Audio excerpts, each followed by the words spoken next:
Welcome, everybody, to Dad's Watching Sports. It is Sunday, March the 14th, also known as Pi Day, but more importantly known as Selection Sunday. Thank you so much for checking out Dad's Watching Sports. It is episode 56 of our show. I am Michael Draper. We're broadcasting live. You can check us out on a host of different ways to check out our show. So we're on our Dad's Watching Sports Facebook page. We're on the Off the Ball Network Facebook page. We're streaming live on the Off the Ball Network Twitter feed as well. So you can check us out there if you're checking out the live feed. And thank you so much for doing so.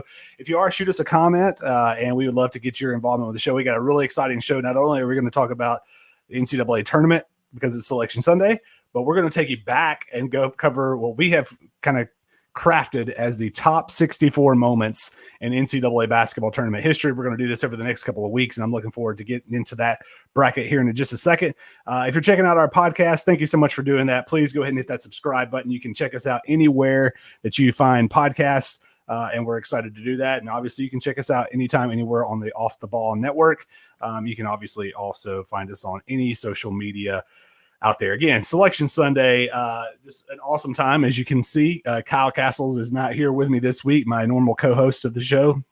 As you guys, if you checked out our show last week, Kyle mentioned he and his wife and their son Jack are out in LA.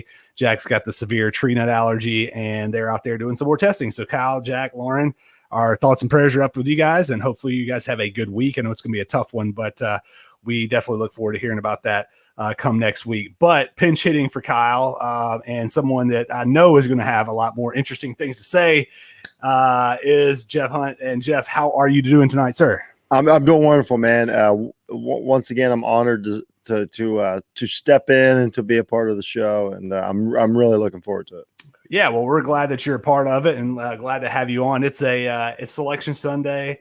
It's one of the best days of the year. We're coming up on what's going to be an awesome couple of weeks here as teams will convene in Indianapolis, and we're going to have an NCAA tournament, which is something we did not get to have last year. We talked about that before the show. So how pumped are you for us to be talking about a bracket on Selection Sunday once again? No, you're right. I'm really excited about it. We all know the story. It's been a year. It's been a year since like everything just our world come unraveled as far as sports fans, as far as real people too. And it's this is the one event that really got canceled. This is the one event that we missed last year, even in any capacity whatsoever. So, like I said to you when you had me on, I'm like, I can't believe it's been 2 years in the making. But yeah, it's exciting. It's really exciting. It is. I think it really kind of hit me today when I was finishing up watching some of the conference championship games, and then they said coming up next, the selection show, and I was like, oh, here we are. It's finally back. And yes, it's going to be weird, and we may have teams that test positive and have to opt out. But at the end of the day, we're going to have that kind of, the first and second round feel. We're going to have a champion crown. We're going to have a Final Four, and I cannot wait. I'm repping my 2014 Final Four T-shirt in reference to that year. Kentucky ended up facing UConn, and the Huskies got the best of the Wildcats again. They seem to do that every year in the tournament. But we're going to talk plenty about the tournament. And if you guys happen to check out some of the other guys on Off the Ball Network, they had a tourney time showed right before this. And if you haven't had a chance to go back and check that out as they kind of break down matchup by matchup. We're not going to do all that on our show tonight. But before we do get into our next bracket that we're going to talk about, let's talk a little bit about the NCAA tournament for this year, 2021. What are just kind of the bracket came out? We saw who made it, who didn't, where people were seated, et cetera. What are some of your initial thoughts on the tournament? And we'll talk a little bit about snubs and all that here in just a second. Right. Well, initial thoughts were, I obviously I live in Big Ten country. I'm not just a Big Ten fan, but it was pretty wild to see, how successful a year they've had, how strong they're going into the tournament. Obviously, Gonzaga is the story. There's no question about it. Like you can't deny it. But I've, I'm an older guy, and every year this gets more true. The difference between, 60, I guess now 66 teams or however many actually get in it, but we'll say the 64 team and the number one team gets narrower. It gets tighter every year. And we've learned that, we had a number one seed go down. I keep wanting to say last year. It wasn't last year because we didn't have it last year, but so that's the biggest thing that jumps out to me is that like when you're trying to pick them, you're like, it's not, you can't just go down through and eliminate, the first 32 teams and then Yep. start your bracket anymore. Like you have to really look at every team in the tournament now and whether you can, live or die by that. I'm a High State fan. I watched High State Illinois today. Illinois is really good, but then and Michigan's really good. And then I'm like, well, Ohio State is right there with them. So where do I put them as a fan and as somebody filling out a bracket? Like, how good are they? It just depends on how much stock you put into those conference tournaments. So really, everything is just like it's just scrunched together now. Like the there's not much difference between 64-1. I guess that's the overall topic for me. Yeah, I completely agree. And one thing that I'm going to be really interested to see is, I think something that will play into that a little bit is, normally when you've had a 16 versus a 1, 15 versus a 2, et cetera, the fans of the teams that are also playing in that arena start to rally for the underdog. We're probably not going to have a whole lot of that this year because there's not going to be a lot of fans in the stands. And so will the better teams prevail because they don't have this, I guess, home court advantage against them, going in that. So that'll be interesting to see. We didn't see a whole lot in the conference tournament because we had some upsets in the conference tournament. So, but it'll be really interesting to see because normally, if you've got Kansas and Kentucky and Duke and a few other teams playing in an arena, but you've also got some upsets. Well, all the Kansas and Kentucky fans are cheering against Duke, along with the team. So that'll just kind of be really interesting to see how that all plays out. As you look across the bracket, we talk about this every single year when the Selection Sunday of who got snubbed, who didn't get in, who should have been on that was on the bubble, who should have gotten in, who should not have. A team that I've got as a snub, I think kind of right off the bat, and that they didn't really get a whole lot of publicity throughout the selection shows that I saw was Belmont. Belmont's not a high Division I team, but they ran the table almost in their conference. I think they had 4 losses total. They had some really good wins throughout the season. They just happened to get beat in their conference championship game, and they're a team that has proven in NCAA tournaments before that they can knock off some of the big boys. So I was kind of surprised to see Belmont not make it, even though they would have had to get an at-large bid. What about you from your perspective? Any snubs out there that you thought? Oh man, that's a tough one. As far as snubs, see, I'm a big conference guy. Like, I don't want to call like snubs, but like when you don't see the blue blood, so to speak, like we've talked about, it's always weird because like they have the athletes, and it's just like college football. I'm a college football guy. Like everybody wants the lower teams in, but you're like, probably a good team that lost 3 games might be better than a 0-loss team. Like, you talk about a Belmont, and I'm like, I don't know. Do we let another Big Ten team in? Do we let another ACC team in? That's always the problem, with the tournament. So as far as snubs, like, Belmont's good pick. I don't know exactly snubs, but it just like, I'm always like, I'm always torn between, do we let more of the big conference teams in, or do we let everybody have a chance? I know it's funner, it's always fun to watch, the mid majors or whatever. And then once it gets down to Sweet 16, then everybody's like, oh no, I'd rather have, Duke, UNC, Kentucky. I just always force them into it. So it's always that's always a question of it. So as far as snubs, I guess I don't have a specific team. It's just I wonder if the big conferences got snubbed, or not. Who knows? We'll find out in just a matter of days. Exactly. So along those lines, who do you have as kind of some first round matchups that somebody should be on upset alert? And do you have have you kind of looked across the bracket and say, okay, I think this is the team that I feel like could be a Cinderella team making a deep run that people might not be on the lookout? I don't know about Cinderella, but I'm always look out for the West Coast teams like Oregon, Oregon's in there, the 7 seed, and it's just like, it's Oregon, whatever. But I'm like, for some reason, just, it's just like with football, once again, like the SEC always gets like the benefit of the doubt. Like the Pac-12 teams or whatever in basketball just always get overlooked. And then, but they can be really good. A Virginia Tech team versus Florida, it's, 10 seeds are always going to win. A 12 seed's always going to win. As far as the 12 seeds, you're going to have at least one of them win every year. But I would say that's the biggest thing as far as like you know, I don't know as far as Cinderella team. I don't know. I've got a soft spot for Arkansas. I don't know why that is. I thought they would win one more game in the conference tournament than they did, Yep.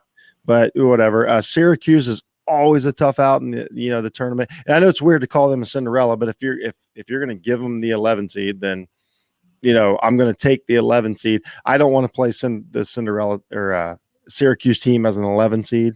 So Sure. that's another one. Yeah, I guess I don't know. It's so weird. Like I'm trying to, just like you, like we've had an hour here or so to wrap our head around it. Right. Of course, I'm from Ohio. I've got a soft spot for Cleveland State, and then they get a matchup versus Houston, and now Houston's a really good team. But like if you're Cleveland State and you're trying to pull off a huge upset as a 15, you get Houston instead of like, I just talked about UNC or Duke or somebody. So, Cleveland State's a team that all of a sudden we can see them in the Sweet 16 and be like, what happened here? I have no idea. So, Well, you must have been looking at my pre-show notes because I've got for my first round upset alert, I've got two seeds okay. on upset alert, and I'm not saying this is going to happen, but I'm just saying watch out. This could be closer. The first one is Houston. I'm a big fan of Cleveland State. I watched. Okay, I don't feel as bad now. I watched the Horizon League tournament, a lot of it actually last week, and they're good. They are really good. They're actually my Cinderella. I do have them going to the Sweet 16, beating okay. Houston. I feel better. I feel and Rutgers now. Yeah, no, they're good. Trey Gomillion there, the lead guard for them, is a terrific player. So watch out for Cleveland State. And then I'm going to throw this one in, and for a couple of reasons, Iona and Alabama. And Alabama has been really, really good this year. They won the SEC regular season. They won the SEC tournament. But Alabama is one of those teams that when they're hot, they're really hard to beat. But when they're not, they are very beatable. And yes, there are not too many coaches in the country that I think are better coaches than Rick Pitino. He's done it now 5 times, taking teams to the NCAA tournament. He is at Iona. So watch out, Bama fans. I earlier on in the season, I said to someone, I said, Alabama will lose within the first weekend, maybe not the first round, but within the first weekend of the tournament. I'm going to stand by that. And I'm going to say, watch out for Iona and Rick Pitino back at it again.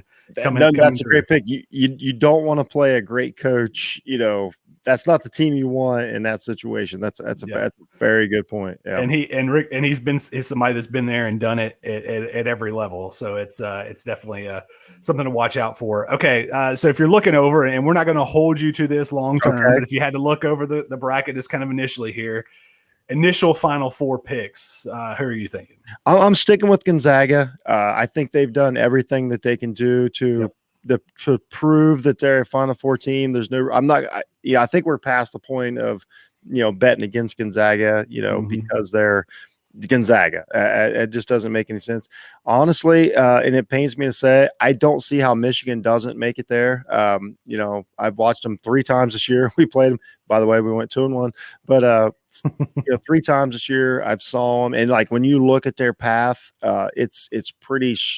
I don't know. There's not a lot of trap games in their way. So I guess Gonzaga and Michigan. On the other side, Baylor, I have the least confidence in. I don't know why that is. Just something about that. So I don't want to pick Ohio State to go to the Final Four because it's. I don't want to get my hopes up like that. Right. But the fact of the matter is, like, they have a good chance to do it. But I'm going to take Arkansas. I got a crazy Arkansas. I touched on it just a minute ago. A crazy Arkansas pick.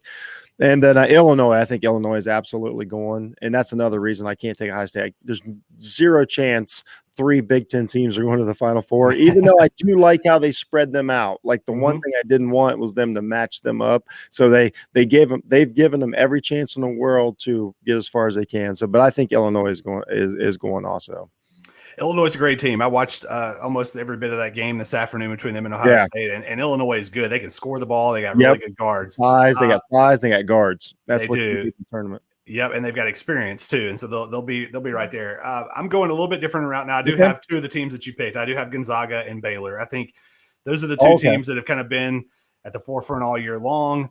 Baylor has kind of taken a little dip over the past couple of weeks, and they dealt with a lot of COVID issues, but I think they finally meet up, and I actually think that they're going to make it to the national championship and have that game that we should have had. I guess it was 2 months ago. They were supposed to play each other. It got canceled due to COVID, and now I think we'll get that in the national championship game. But I do think in the other two brackets, I've got Florida State. I know they lost to I've had Georgia my Tech. eye on them. I know they lost to Georgia Tech in the conference championship game, but man, they are good. They play solid defense. Leonard Hamilton is one of the best coaches in the country, and I think he's overdue on the Final Four. So I'm going to have the Seminoles knocking off Michigan and then going on to the Final Four. And then in that last bracket, I actually made a pick for this team at the beginning of the season, so I'm going to stick with them. I'm a huge fan of Bob Huggins, and so I'm going West Virginia to pull a couple of upsets and make a run and go to the Final Four. So I've got the Zags, the Seminoles, Baylor, and West Virginia, with Baylor and Gonzaga finally meeting up for the national championship. And I'll save my pick maybe for a later show, but that's my Final Four. Wow, that's all a Baylor Gonzaga national championship. That's wild. I apologize for my dog. No, you're good. Commercial break. I'll take care of it. Yeah. No, that's fine. And I think it would be exciting to see those teams kind of square off. So, well, speaking of commercial breaks, we're going to take one, and when we come back, we're going to switch things up a little bit. We're going to go from talking about this year's NCAA tournament to tournaments of years past. We put together a 64 moment bracket, the top 64 moments of NCAA tournament history. And we're going to touch through that and go through the round of 32 when we get back on Dad's Watching Sports. Y'all stick with us, and we want to hear from you. We want your feedback on this bracket. We'll be right back. Big news in the Dad's Watching Sports podcasting world. You've heard us mention it on the show already. We are now part of the Off the Ball Podcast Network. We're super excited to be joining the team of great shows, hopefully adding a little dad flavor to the mix. You can check out Off the Ball Podcast and Off the Ball Network on all your social media sites. Just search Off the Ball Network. And while you're there, give them a like and a follow. You won't regret it.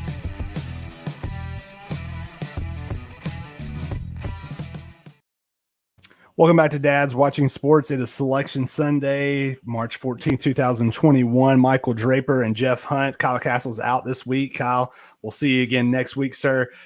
Jeff, we just got through talking about this year's NCAA tournament. Well, over the course of the past couple of weeks, I'd been kind of tossing around some ideas, and I thought, we like to do brackets on this show. And I thought, what would be a really cool bracket is to come up with the top 64 moments in college basketball or NCAA tournament history. And we put a lot of work into figuring out, okay, what were those moments? I did a lot of Googling, and it just a lot of thinking back on my mind of what were some of those iconic moments. And so what we did is we put together a 64 team bracket, and I'm going to pull it up here on the screen. It might be a little hard for you to read if you're checking this out on the live stream, but here is our 64 team bracket. We had 4 different regions, and they were kind of named after the number 1 seed. So the number 1 seeds were NC State / Jimmy V when they won the title, and Jimmy V's running around the court looking for somebody to hug. Villanova and Chris Jenkins, 2016, he hits the game-winning three-pointer as time expires to beat North Carolina. UMBC, the number 16 seed, the only time in history a 16 has beaten a 1. They beat Virginia a couple of years ago.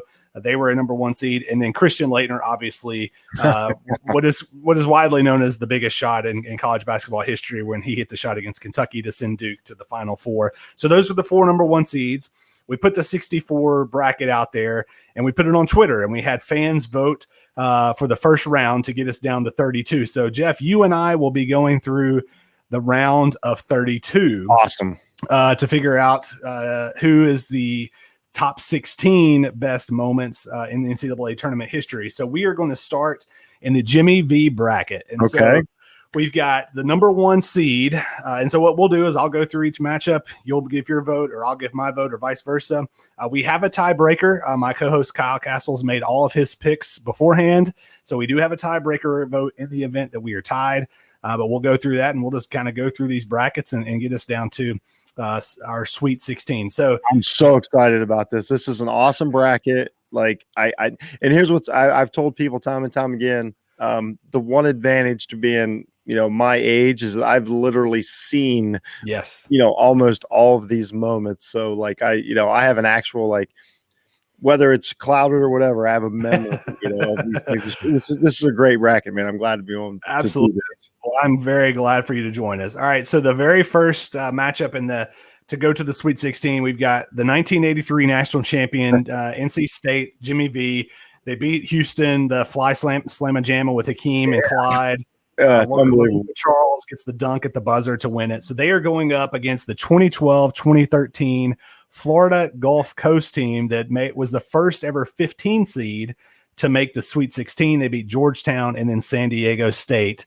So I'll toss it to you first. Who do you have in that matchup? This is a tough one, man, because that Dunk City team was like, I can go back and look at my tweets from that, and I can't believe it's been that long ago now, the Florida Gulf Coast. Yeah. But it was one of the funnest runs that I've ever seen a team go on. Like, there's no way to describe, like, the type of basketball that they played as far as, like, just fast-paced and moving and, all of that. But I still got to go with the one seed you got there. I got to go with North Carolina State and Jimmy V. That was an historic game. I was roughly 8 years old when that happened. I kind of was brought up on that memory. I remember Jimmy V was still coaching when I started watching college basketball. Jimmy V was still coaching. Then he went into commentating. So that's like one of the sounds. So like nostalgia purposes, I'm still going with the one seed. I'm going with Jimmy V. Yep, I'm right there with you. I think it's just one of those iconic moments in college basketball. So I go with NC State. Kyle also voted for that as well. We're going to go down to the 5-4 matchup. It was 1995, Tyus Edney, UCLA Bruins versus Missouri. Drives the length of the court, lays it in. UCLA was the defending national champion. They escaped in the first round to win that game. And then they're going up against the 4 seed, which was George Mason. If you remember 2011, George Mason was an 2006. George Mason was an 11 seed. They beat Michigan State, North Carolina, Wichita State, and UConn on the way to the Final Four, where they lost to eventual champion Florida. Tyus Edney or George Mason? This is a great one. I love that Tyus Edney shot. I think there was just under 3 seconds left. He takes, everybody's waiting for him to stop and pull up or kick it out or whatever. And he just drives in, takes the layup. I like Tyus Edney, the way he played. And once again, that's one of those that really sticks in my head of like that. He kind of set the stage for like, you don't always have to like lob it in and take, a full court shot. Like you can dribble the ball.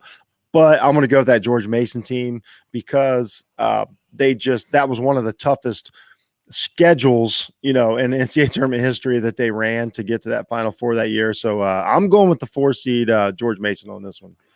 All right, I'm going Tyus Edney because I'm just a huge fan of the buzzer beater. I mean, I think anytime, absolutely, it's such an exciting moment in sports. So I'm going Tyus Edney, and I will pull up. Let's see, who did Kyle vote for here to break the tie? Kyle goes George Mason. So George Mason.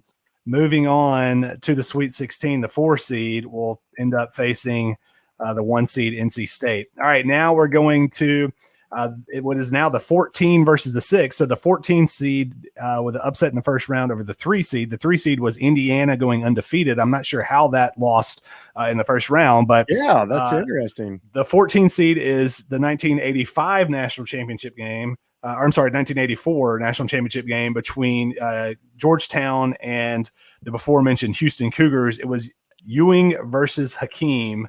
And what even in the NBA was 2 of the greatest centers of all time. They matched up here in college basketball. So we've got that matchup going up against the 6 seed, which is Lehigh beating Duke. They faced off in, I believe it was in 2012, and they were the 15 seed beating the number 2 ranked Duke Blue Devils. Who you got in that game? Man, this is a tough one. Like, as much as I despise Duke, like most of modern thinking people do, that was a great moment, but it didn't stick with me. Like when I saw this, I'm like, oh yeah, that was great. So at the moment, that was fantastic, but we're talking Ewing versus Hakeem. Hakeem Olajuwon is one of my favorite players of all time. Him not winning a national championship in those couple years of Phi Slamma Jamma, him and Clyde Drexler, still is wild to me.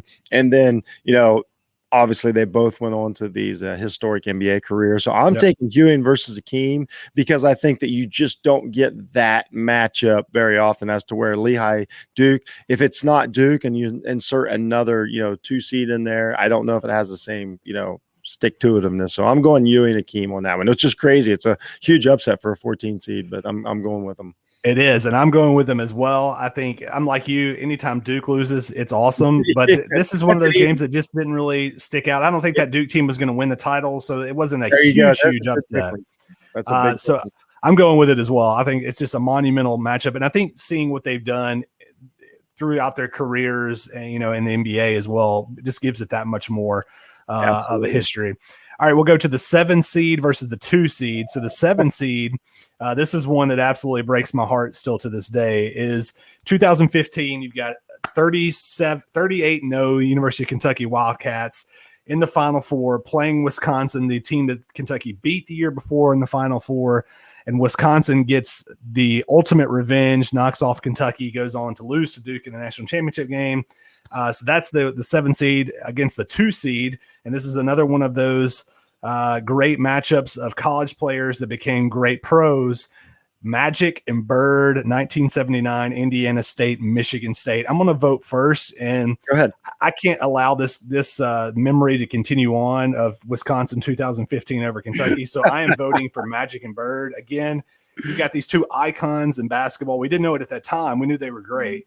But they went on to obviously have Hall of Fame careers, both in the collegiate level and in the NBA. And it was just such a great game. Indiana State making the national championship game, which is kind of unheard of. So I'm going Magic and Bird, the 2 seed. Who you have? No, for the same reason, man. I'm with you. Like, I'm not, I'm an Ohio State fan, so I dislike those Wisconsin teams very much. Yep. Even though it's basketball, like they still bothered me. I think that was a Frank Kaminsky, teams or whatever. Yeah. So, and then Magic versus Bird, like I was raised on that. Like that was, that was a choice I had to make. I was a Magic guy, by the way, but that was something I was raised on. It changed the way you looked at basketball, changed the way you talked about basketball, changed the way we talked about the NCAA tournament. So without a doubt, I've got the number 2 seed, Magic versus Bird. Moving on. All right, they're moving on. All right, let's. That's the last matchup of that region. So we're going to shift gears to the Christian Laettner region, which is the bottom right region here, and we'll go with the 1 seed. It's the Laettner shot. That is obviously 1992 Duke versus Kentucky. It is going up against Steph Curry. So in 2008, Steph Curry, led Davidson to the NCAA tournament. Just listen to these numbers he put up. Gonzaga in the first round, 40 points for Steph. Georgetown in the second round, 37 for Steph. Wisconsin in the third round, 37. They won all those games. They end up losing to eventual national champion Kansas by 2 points. So you go in Laettner's shot or Curry kind of breaking on the scene in 2008. Man, that is a tough one because you make it like just when you put out the stats there. I remember watching this, and it's weird to like we knew what we were seeing when it was happening, even though we had obviously zero idea like Steph would be the Steph that we have now. Like nobody could have told me when I was watching this Davidson run that Steph was going to be a Hall of Fame historic NBA player. But what he was doing, at his size and the way he did it was revolutionary. But that's a different conversation. The fact of the matter is Laettner's shot, as much as I despise the guy, as much as every time I see it, I want it to not go in. I'm sorry, but Laettner's shot still has to move on. It's iconic. I don't know what to do with it. I know. Is Laettner the most hated college basketball player of all time? Absolutely. He absolutely has to be. I'm roughly, that age bracket. And yes, I mean, he is top 10 most hated. And once again, when we talk about hated sports wise athlete of all time without a doubt. I just, to this day, I want him to miss that shot. I want him to go away. But the fact of the matter is that that was an overall great game. That game, from start to finish. Why you don't guard the inbounder, I have zero clue. But they didn't, and he made the shot, and he took the dribble, and it's history, unfortunately. But he has to move on. Even though I despise it. I completely agree with everything you just said. So I'm gonna move Laettner on and hope to never speak of his name again. But he's moving on. Okay, we're gonna go to the next matchup. We've got and a little bit of a upset. We've got the 12 seed. This is if you don't really remember this, if you're not a basketball fan of the 90s, this is a kind of an iconic moment. We talked about Michigan State making the Final Four in 1979 with Magic Johnson. Well, they didn't go back until 1999, and that was when they were led by Mateen Cleaves, Mo Peterson and company. And at the end of the game, I forgot even who they were playing to go to the Final Four. Mateen Cleaves kind of starts doing this little shuffle and little, shimmy.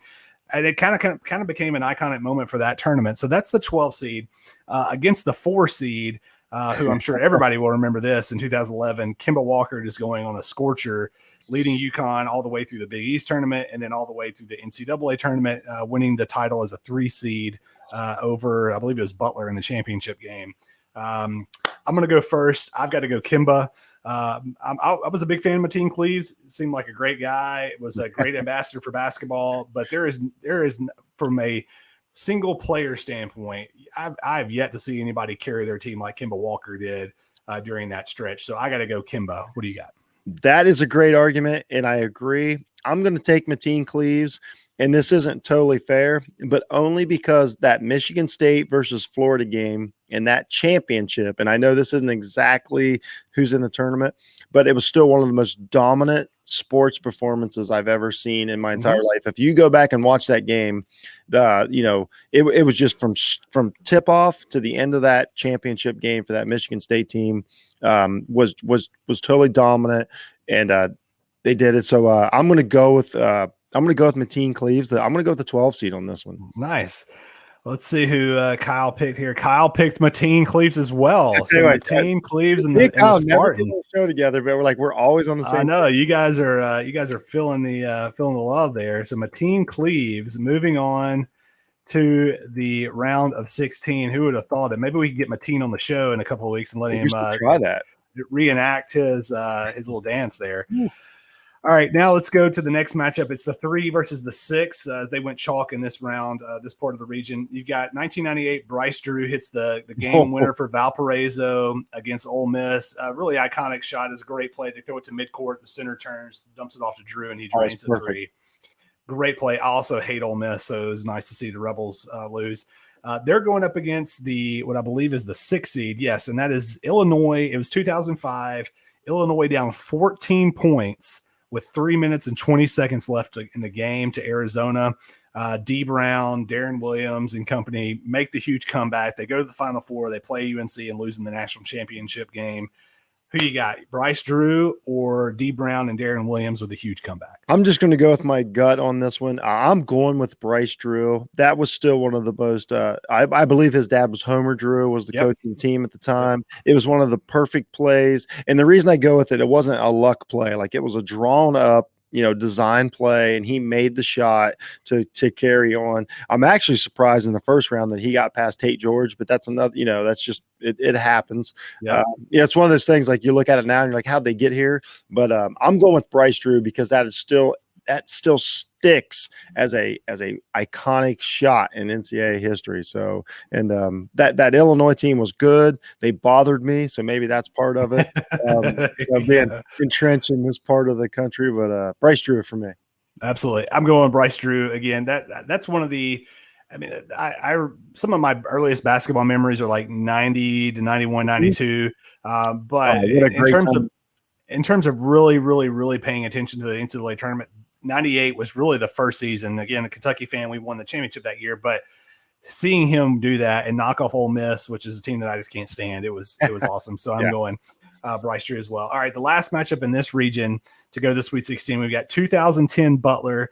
So they made a run to the Final Four. They beat Syracuse. They beat Kansas State. They beat Michigan State. They ended up losing to Duke on a championship game where Gordon Hayward's half-court 3 just barely missed, or we would have been talking about a Butler national championship. So they are the 7 seed, and they're going up against the 2 seed in this bracket, which is Texas Western, the 1955 Texas Western team that had the all-black starting 5. They end up beating Kentucky in the national championship game. They made the movie Glory Road that's about that story. I'm going to go first. And when you make a movie about it and it's something that's so impactful that ended up happening, I've got to go Texas Western. So I'm moving them on. Do you agree with that? Or are you going Butler's? I totally agree that Texas Western team, which became UTEP, I believe. Yes. Yeah. So like a lot of people think like that college didn't go anywhere. They just changed their name. So that's that's right. What they did and to go up against Kentucky, it's hard to explain the impact that had. But yeah, absolutely. I got Texas Western all the way. As good as that Butler team was and the run was, you cannot it's going to be hard to knock that Texas Western team out of this because of if you love basketball, how important that was to the sport. So, but I'm going to take definitely without a doubt Texas Western. All right, so we got them moving on. So that region, we've got Leitner's Shot, the 1 seed versus Mateen Cleaves, the 12 seed, which I'm very excited about. And then we've got the 2 versus the 3, Texas Western versus Bryce Drew. We're going to go to a quick break. When we come back, we will finish up the last 2 regions and get us down to a Sweet 16. We'll be right back on Dad's Watching Sports. Y'all stick with us. Coming up next week on Dad's Watching Sports, Kyle Castles is back, and the dads go through the March Madness Moments bracket as we get you down to the Sweet 16 and the Elite 8, and we'll talk all about what's actually going on in this year's NCAA tournament. All that and more on next week's episode 57 of Dad's Watching Sports. We'll see you next week.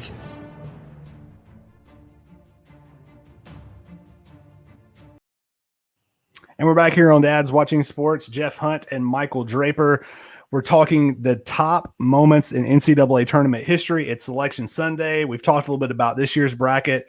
If you haven't already done so, find the Off the Ball Network Facebook page and Twitter feed. Go back and see the guys talking. It was Tourney Time Talk earlier this evening. Once the bracket came out, they went through and broke down all the matchups and gave some upset alert picks and all that. So make sure you go back and check that out as well.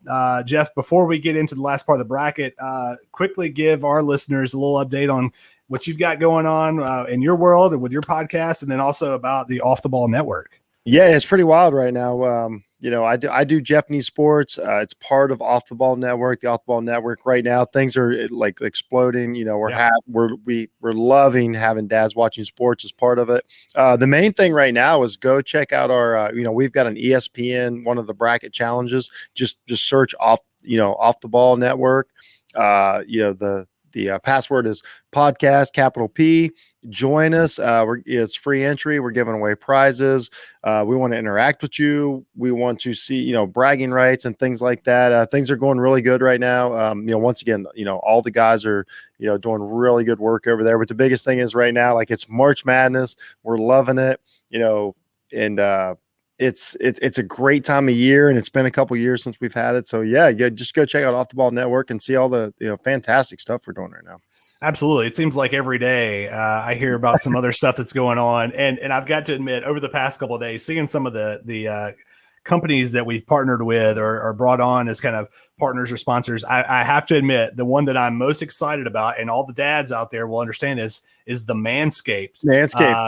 Having them as kind of a partner that we're going to have over the next few weeks. So you'll hear more about that coming up in the next few weeks, but very excited about that. So kudos to you and Mo and Chris and all the guys that are putting in all the hard work and getting those relationships built. Yeah, it's things are going really good. Things are happening. Big things are happening. They're happening really fast right now, and it's a really exciting time.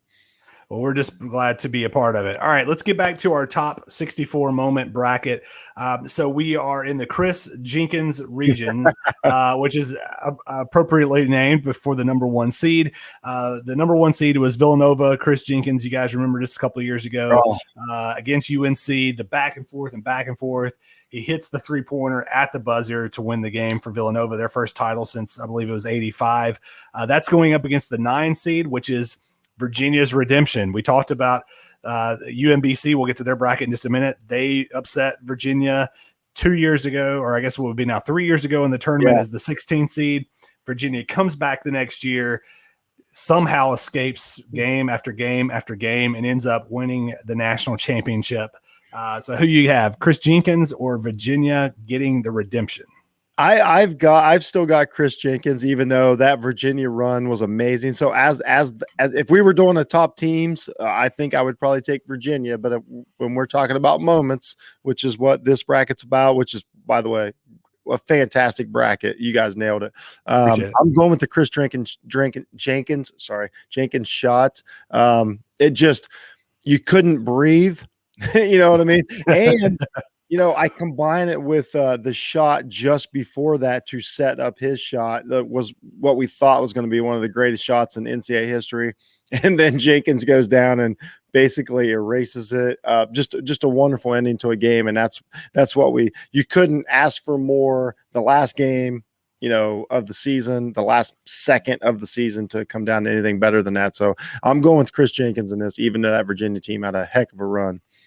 Yeah, I'm going to. I think with Jenkins as well, I think when you just factor in what was on the line there and they hit the buzzer beater for the national championship, I've got to go with Chris Jenkins as well. It's almost like it was a fake. It was like it's if they made a movie about that, you would be like, this is ridiculous. Yeah, I don't believe that would have happened. Yeah. Absolutely. All right, we're going to move down to the next matchup. We've got a 12 versus a 4. The 12 seed, and this is interesting because the 12 seed is UNLV and their dominance of the 1990 NCAA tournament, where they just ran away with basically the entire season, just a dominating team, against the 4 seed 1991, where Duke upends UNLV, ends that run for UNLV and Tarkanian and all those guys. So you've got the 12 seed UNLV being dominant, or the 4 seed Duke, huge upset, knocking them off the year after. So this one hits really close to home because if you're not old enough to remember, the Duke revenge that you have on there as the 4 seed was this is what started the Duke dynasty. That still is like, it's starting to fade now, but I mean, it was 20 years of like, oh my gosh, Duke again. But I can vividly remember that UNLV team and that UNLV run, and it was some of the most fun I've ever had watching basketball in my entire life. So I am giving the nod to the 12 seed UNLV, because that was still, it's to this day. I posted it today on Twitter. I didn't even realize this was going to be on here. Still one of the most amazing teams I've ever seen in sports history. As I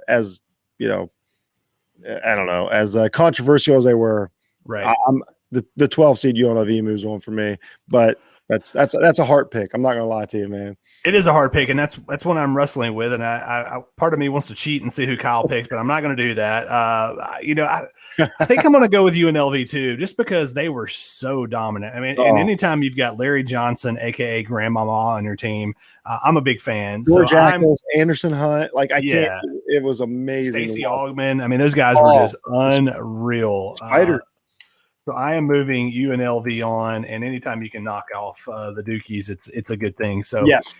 All right, let's move to the next matchup, and this was one of our most highly contested first round matchups. So it was the 3 seed versus the 14. The 3 seed was Michael Jordan, kind of announcing himself on the national platform, getting the game winning basket for North Carolina when they knocked off Georgetown in the title game, and it was going against the 14 seed, which was no 2020 tournament. So not having a college basketball tournament last year. And it literally went down to one vote that bumped Michael Jordan's arrival past the 2020 tournament. So MJ arriving moved on to the round of 32, where it will face Richmond, the 6th seed. Now, Richmond, way back in the day, they were the first team to ever, first 15 seed to ever knock off a 2 seed.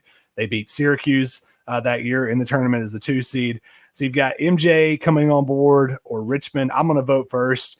When you're talking about the greatest of all time at anything, I think you've got to move them on. So I think it's such an iconic moment for Jordan. And then knowing what he did in his post UNC career and going on from that, I'm going MJ. What do you say? So this was a tough one. I kind of remember that. It's fun. We went over to Indianapolis a few years ago, and they have the Indianapolis College Sports Hall of Fame, and you can go into their basketball court, and they have the iconic shots on there. And Jordan's shot is marked on the floor, and I remember me and my son sat there and shot it like 20 times or whatever. I'm as big as MJ fan as you can get, but the Richmond Spiders that year, when they won that game, it's hard to explain now because so many things have happened in 30 years, but that was a huge, huge moment as to where, because we used to think up until that it was like the first round, the Thursday and Friday, the NCAA tournament, like upsets were like 10 seeds. Like Right. you were rooting for 11 seed. Like there was no chance of anybody beyond that win. And Richmond wins that, like just like whole puts the country on notice. And it kind of changed the way like we look at the bracket since then. And then now we've had, so many 15 seeds win. We've even had 16 win. But I'm giving it to the Richmond Spiders, even though it kills me. But Nice. I'm going Richmond because I remember that was like just earth-shattering stuff when it happened. Nice. Yep. That's it absolutely was. And like you said, that had never happened before. And that was when there were upsets, it wasn't to that magnitude. So I'm going to Kyle's pick to break the tie. And Kyle has MJ moving on. So Jordan, the 3 seed, moves on to the round of 16, where it will face the winner of the 10-2 matchup. The 10 seed Northern Iowa beat Kansas back in the day. I believe it was 2010 when that happened. Kansas is one of the top teams in the country, and Northern Iowa knocked them off against the 2 seed. And this was, if you remember, really kind of way back in the day, Loyola Marymount. They were the running gun. They kind of started this whole running gun type offense where they scored 120, 130 points a game. And Bo Kimball, shortly after his teammate Hank Gathers passed away from a heart attack, Hank was left-handed, Bo was right-handed, and Bo gets up to the free throw line and shoots a free throw left-handed and sinks the free throw. I'm going to vote first, and they if they haven't already written a movie script about this, they should. And so I'm going Bo Kimball with that free throw because that's just a huge emotional moment. And again, one of those kind of iconic moments you see throughout the tournament time. Yeah, this is another, man. I'm totally with you right here. I got to go. The Northern Iowa team was a blast. Like it was fun to watch, but like this is another one as far as like it was fun to watch the team, but like we were captivated at that time by that Bo Kimball moment. The Hank Gathers death was like really just shook us to our core, and then that Loyola Marymount team. Not only that, they were so much fun to watch. And like you just touched on it, like 130 points a game. Like what is going on out here? They had a pretty good run in that tournament too. And it's so like heartbreaking because with Hank, like they might have made an historic run. He was he didn't only pass away, like he was also like the best player on the team. Yeah. Like, and Bo's best. You like once again, like if you wrote the movie, people wouldn't believe it. I'm going Bo Kimball free throws all the way. All right, so that region is set. We've got Chris Jenkins versus UNLV, and then the GOAT MJ announcing his arrival on the college basketball stage against Bo Kimball. So we are almost chalk, but we've got a 12 seed in that one as well. All right, we're going to go to the final region to get us to the round of 16. This is the UMBC region, and obviously appropriately named again for the 1 seed. The number 1 seed UMBC, we already talked about it, knocked off the 1 seed Virginia 3 years ago, and not only knocked them off, but crushed them. They won by 20 points. It wasn't even a close game. Yeah. And they're going up against the 9 seed, which was back in 2017. Luke May for North Carolina hits a last-second shot to knock off Kentucky, send North Carolina to the to the Final Four. They went on to redeem themselves and win the national championship after losing the year before to Villanova. I'm going to vote first. I don't see how. I mean, Luke made that was a great shot. Don't get me wrong. But a 16 beating a 1, I just can't see how we could vote over that. But I'll toss it to you, Jeff, to see if you will do just that. I totally agree. Once again, like the story of what Luke May did and coming off the year, like if you build all that up, but as far as one moment, like, any college basketball fan knows that like it was like this mythical thing that a 16 seed could ever win, like ever. And it's been kind of changed because, you have the play-in tourney and stuff, which is kind of took away from some of that because like a lot they're 2 16 seeds every year have already played a game coming in, so that's kind of odd. Doesn't matter. A 16 beating a 1 was something that I just touched on it with Richmond. When the 15 won, we thought that was crazy. The 16 was something that was never going to happen, and we watched it happen. And then it not only happened, but it wasn't luck. Like you said, it was a solid victory. So without a doubt, UMBC moves on in my bracket. Yeah, no, absolutely. We got a comment from Kyle Castles, who normally co-hosts this show. Kyle says, "Fellas, I just got back to the hotel for What's the up, night." Kyle? Kyle, I'm Hope I'm everything's going guessing that Kyle, I'm guessing that means that you are you're in for some picks. So hopefully we'll be able to pull you up here in a minute. If we need you to do a tiebreaker, maybe we can get you to jump in and do just that as opposed to just reading your picks that you made earlier. All right, let's go to the next matchup here. You got the 5 seed versus the 4. 5 seed is Mario Chalmers, 2008, Memphis and Kansas. Memphis has a huge lead. Derrick Rose and company can't knock down their free throws. one Chalmers free hits, throw. Chalmers hits the 3 to send it to overtime, and Kansas wins against the 4 seed, who is Loyola. Sister Jean and company, if you guys remember just a few years back, went to the Final Four. They beat Miami, they beat Tennessee, they beat Nevada and Kansas State to make it back to the Final Four for the first time in a long time. You got Chalmers 3 or Loyola making the run to the Final Four. Once again, teams, Loyola, that was fun. That was fun to watch, the build up, the excitement. And I believe that Loyola team, like they weren't even the only like underdog to make a great run that year. Like it's been wild the last few years. The Chalmers shot was awesome. The end of that Kansas Memphis game was awesome. It was heartbreaking as a Bulls fan. We got Rose, after that he was one of the, I won't say the first, but he was one of the big, like, officially one and dones. Like, no, he's going to go to Memphis, then he's going to go to the NBA. So I kind of remember all that. That was a storyline. But the Chalmers 3, man, like, it was like that. It was how you're supposed to play basketball, and it worked out. Like, they had to kick out the fouls. That's why you foul. Like, you got to make your free throws. Just everything culminated. Like, Kansas did everything they could do to win that game, and they did it. You know what I mean? So I got Chalmers. I got Chalmers going through. I do too. I think that was just again the stage that was on to be able to hit that shot, and everything kind of lined up for him. And then to Kansas's credit, they went on into overtime and took that momentum with them and ended up winning their Bill Self's first national championship. It was a fantastic game. It's kind of one of those games where you hated to see somebody lose if you didn't have a winning interest. That's a great way to put it, man. Like a lot of these games, and as I get older, that becomes more and more a thing of like, I don't want to see any of these kids, lose or win, lose these games or whatever. And that was when that started, like, that started happening. That was tough, but just like the North Carolina Villanova game. But that's a good point. Absolutely. Kyle chimes in, says Sister Jean is better than everyone. Well, she very well may be, Kyle. I don't argue with that. We're not going to argue with the team chaplain, but we will. We're still going to have to give her the boot and move Kyle, Mario on. The bracket wasn't greatest teams. That's right, or greatest mascots or whatever you want to call Sister Jean of whatever she is. No offense. All right, so let's move on. We got 2 more matchups to get through, and then we'll take off for the night. So the number 3 seed, if you guys remember, this is a huge moment. 1993 Final Four national championship game. You got North Carolina and Michigan. Michigan had the Fab Five. They really kind of were the trendsetters for a while against North Carolina, Dean Smith, and that whole group that he had there. Michigan's got the ball. Chris Webber is about to go out of bounds, turns around, gives this signal for a timeout, and they don't have a timeout.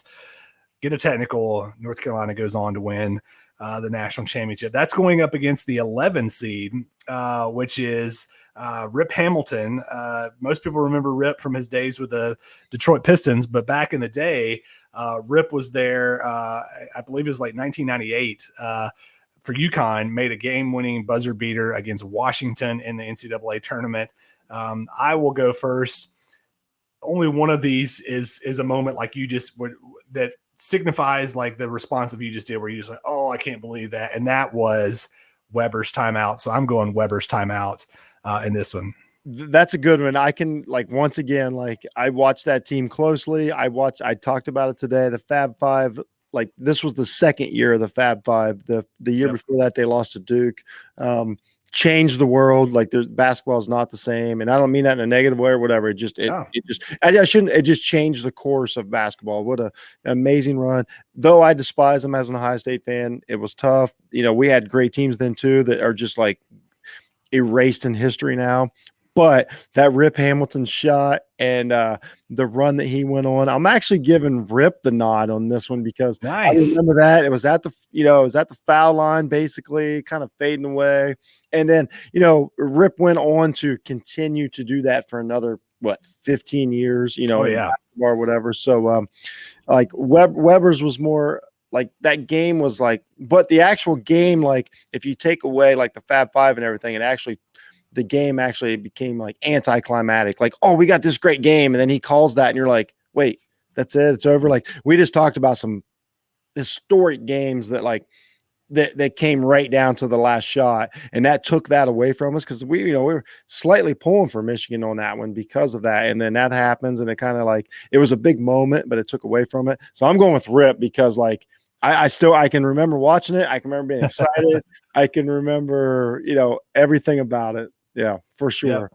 Yep. Man, I tell you, UConn just has a lot of these moments. I mean, Yeah, not with Kate necessarily George like, and Rip and yeah. Kemba. I mean, it's there's a lot of them, and you think of Ray Allen, you think of the run they went on in 2014 where they were the 8 seed, where they played Kentucky, the 9 seed in the national Yeah. championship. I mean, they just had a lot of moments. They're kind of one of the underrated kind of blue blood teams out Yeah, there. that's a great call, man. Like they really are like overlooked for the impact that they've had on the sport. Absolutely. All right. So it goes down to a tiebreaker. And I looked at it before I was going to let Kyle make up his mind. But then Kyle just commented and says, okay, Jeff changed my mind. I'm picking Rip 2 now. So Kyle did change his mind. He did have Weber's I see you, TO Kyle. in the notes. So Kyle changing his mind, and we will move Rip, the 11 seed, Rip Hamilton, Another moving on line. to the Sweet 16. I like the upsets. I was afraid this thing was going to go chalk. And so I'm glad to see that it did not. So Rip moves on. All right, we got the last matchup of the night. The number 7 seed, Syracuse and Carmelo winning the title. Oh. Melo was kind of that really first one and done that won a title. You're right. I gave it to Derrick Rose, but Melo's like set the stage. Yes, and that was really, like you said, it set the stage for the one and done, and the fact that they were able to win a championship and then him, go on after that. That's going up against the 2 seed, which is Nova again, Villanova in this, the 1985 championship game versus Georgetown. Nova, huge underdogs, probably the biggest underdog in championship game history, and they pulled off the shocker, knocking off Georgetown. I'll go first. This is a tough one because Melo, the run that Syracuse went on there was really impressive. And the fact that really kind of set the tone for the one and done era has significance. But what I just said about this is probably, if not one of the greatest upsets in national championship game history. I've got to go with the Wildcats, and I'll go Villanova. What about you, Jeff? I totally agree, man. The Syracuse run was great. I believe that was the kid's name, the McNamara or something like that, was the guard. Like Jerry, I think his name was Jerry. Yep. I was happy for Boeheim. Finally, the zone defense paid off for Syracuse and all that. It was a great run. Once again, this isn't about great runs or great teams. Once again, great bracket. That 85 title for Nova, I can't like describe to people enough. Like this was the time in college basketball to where seniors made it to their senior year, and like you got to see teams evolve into what players were going to be. So like imagine Carmelo was a senior, or Jordan got to his senior year. Like that's what we're talking about here. That Nova 85 game takes it because it was the best shooting performance, I believe, still to this day in the history of like the tournament. Like they shot like 90% from the field. Like it was just one of those. They caught lightning in a bottle. Yep. Was that the best team ever? No, by no means. But did they get hot and play their best at the right time for 6 games? Yes, absolutely. I give it the 85 title because once again, that's another building block to my life as 10-year-old Jeff. That's how I grew up on college basketball, and Georgetown was another one of those mythical figures, at that point with John Thompson and those guys. So I give it to Nova. There we go. All right. So Nova moves on. So we are down to 16. So let me recap these really quickly. So we've got NC State and Jimmy V, George Mason making their big run. Ewing versus Hakeem. Magic v. Bird. That'll be a great Sweet 16 matchup right there. It's a hard out. They're a hard out. That is. Then the next bracket, you've got Chris Jenkins and Villanova versus UNLV. And then MJ announcing his arrival to college basketball against Bo Kimball. UMBC, the 16 over the 1 versus Chalmers 3 to send Kansas to the title. Rip Hamilton's game winner against Washington versus Villanova's upset of Georgetown in 85. And then the last region, Leitner's shot versus Mateen Cleave's dance. And Bryce Drew versus Ole Miss versus Texas Western in their 1955, not only starting 5, but winning the national championship and really kind of changing college basketball for the better for the rest of history. So, my goodness, what a Sweet 16 that's going to be. And we'll finish that up over the course of the next weeks. Jeff, man, thanks so much for coming on and doing this with me. This was a blast. Thank you, man. This is one of the best brackets ever. And I'm glad that I got to be on here because I watched almost every one of these teams play. Like obviously the 1955 team, I didn't, but you're right about how important that was. The memories you brought back today and, just like, making me go back and watch some tape and things like that and highlights and stuff. It was my pleasure for sure. Absolutely. So what we're going to do with this, we're going to take the Sweet 16. We'll be back next week, and Kyle and I will go through a little bit of that. And then we're going to put it back out there for the fans to vote via Twitter to get us from the Elite Eight to the Final Four. And then we'll kind of go through the Final Four, and we'll probably get some off-the-ball guys to help us over the course of the next couple of weeks and whittle it down to the number one moment in NCAA tournament history, which I am this is going to be controversial. I'm telling you right now. Oh, it without a doubt. I can already tell you that I'm going to do a show just based on your results. Nice. Like there's no win. Like no matter who wins, it's controversial. I can tell you that right now. And I love it because that prompts people to get into it, and that's what we wanted to do. So, Jeff, bracket ever. Absolutely. Again, thanks for all your input tonight. And this has been Dad's Watching Sports. We'll see you next week. Kyle, take care. We'll see you back, buddy. And you guys all have a good one. We'll see you again next week on Dad's Watching Sports.